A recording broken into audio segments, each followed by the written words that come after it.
As soon as the White House put out the statement that Russia might be invading Ukraine very soon, we immediately saw the stock market go south because investors got worried. The one thing that investors don't like more than anything else is uncertainty. Uncertainty causes volatility, and volatility means you can see your stock portfolio go down. And more specific to what's going on between Russia and Ukraine, the thing that investors are really worried about is energy. Russia is a huge exporter of oil, and the United States is a huge importer of Russia's oil. Back in 2021, Russia was the second largest supplier of oil to the United States. Plus, Russia is also one of the largest suppliers of natural gas to Europe and America. So if Russia were to attack Ukraine, that will create more tensions between Russia and the United States. I mean, President Biden has already come out and said that he would take swift and severe action against Russia if they did that. So if Russia were to take action against Ukraine, that means that the US and Russia would not be getting along anymore, and that means that the US would not be able to get their same supply of oil because Russia might hold that back. So you have Russia threatening to fight Ukraine with guns, and then you have the US threatening to fight Russia with money because President Biden has created something called the mother of all sanctions if Russia goes forward and attacks Ukraine. So to really dissect the cost of this and what this can do to your money, there's three things that I want to go over. I want to go over the things that Russia could do to us, the things that we could do to Russia, and then I want to talk about everything in between, and then we'll be able to put this all together and understand what this means for the stock market, your money, and inflation. By the way, if you like staying on top of the financial news like this, you should subscribe to Market Briefs, which is a free financial newsletter that I created. So if you want to check that out, I'll put that link for you down in the description below. Russia gives us oil, and if they stop giving us oil, that means the United States would have a smaller supply of oil, which means that the price of oil here in the US might go up significantly. Some experts are saying that it could go up to potentially $120 a barrel. Now, for us, it's kind of hard to quantify what $120 for a barrel of oil is because we're not going and buying barrels of oil. We're buying gas for our cars, we're buying flight tickets, we're buying groceries. So to put that in perspective, back in 2008, when we saw the last major oil crisis, we saw the price of oil go up to almost $150 a barrel. And back then, when oil almost went up to $150 per barrel, that's when we were seeing gas prices hit around $8 a gallon around the country. Now you might be thinking, oh, well, good thing I drive a Tesla. I don't got to worry about that.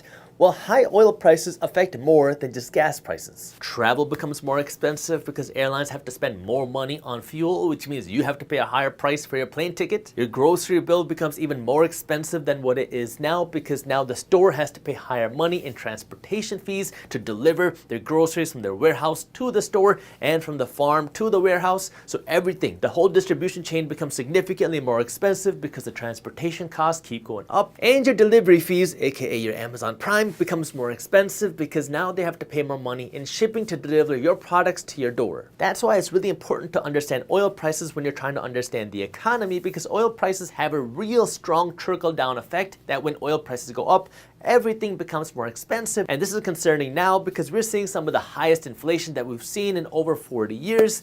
And now we could see the price of things go up even more significantly and more rapidly if oil prices continue to rise, because now all of a sudden it's going to become significantly more expensive to transport things from one place to another. And if that wasn't bad enough, it gets a little bit worse. The United States is more dependent on foreign oil now, like Russia, than ever, because when President Biden came into office, he was really pushing green energy initiatives, which that's great for the long-term health of people, but that makes us more reliant on foreign oil from places like Russia. And so now when we're in a time where our economy is still so heavily reliant on oil, but not just any oil, it's reliant on oil from foreign countries like Russia, and Russia has the ability to stop the flow of oil into the United States, that's where it can become a problem for our economy. You can see how this is kind of becoming a game of chess. The United States wants to become less dependent on fossil fuels and oil here in the United States, so we've been reducing the amount of oil that we produce out of the United States.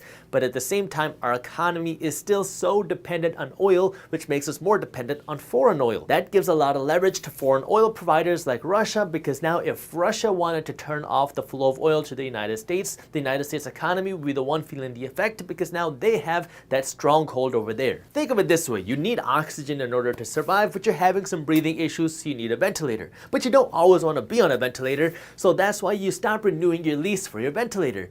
But then the ventilator company says, okay, well now if you want to renew your lease with us, we're going to charge you 10 times more than what you are paying now. You still need your ventilator today, you just don't want to use it in the future, but you have no other options because you didn't want to renew your lease earlier. So if we talk about the cost to the United States economy, if the flow of oil from Russia stops to the United States, we stop getting our energy from these foreign suppliers, that means that we're going to see the cost of oil go up significantly, and that means that inflation would get a lot worse than it is right now, because then the price of everything else would get more expensive, not just because of the dilution of our dollars, not just because of supply chain issues, but then because of the limited supply of oil that we have. Now, I don't want to get too distracted in this video, which is why I don't want to go over the things that you can do to beat inflation. I've talked about that on other videos on our channel. We also made an article on the things that you can do to beat inflation right now, the things that you can do with your money. So if you want to read that article on our website for free, I'll also link that for you in the description below. The second thing that you have to understand is what we can do to Russia financially. Besides deploying troops and actually fighting Russia, the next thing that we can do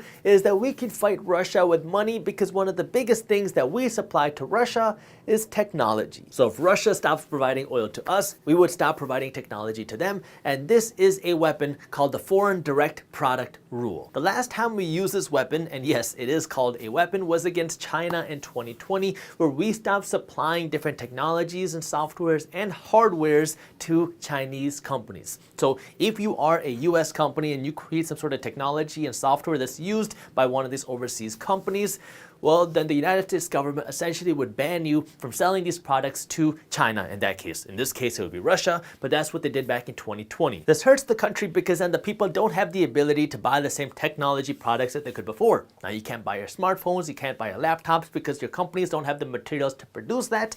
And then the companies within your country are then starting to struggle as well. Last time we saw this happen in China, we saw some of their companies drop by 30% in value just because they no longer had the ability to produce their products. So it kind of creates a financial stranglehold on some of the strongest companies in a country that you're trying to fight. It does affect the United States to an extent as well, because now if you're Apple or if you're Microsoft here in the United States, you can't export as much stuff because then you're not going to be giving it to Russia. But on the grand scheme of things, it hurts the countries that you're limiting more than the companies that you stop from selling. If you enjoyed this short clip from my longer videos, here's another clip that I think you'll love. And while you're at it, if you're interested in learning more about how to start generating passive income, our team put together an amazing guide that goes over what passive income is, how to start generating passive income, and different passive income strategies. All you gotta do is click that button right over there. Thank you for watching, and as always, keep hustling.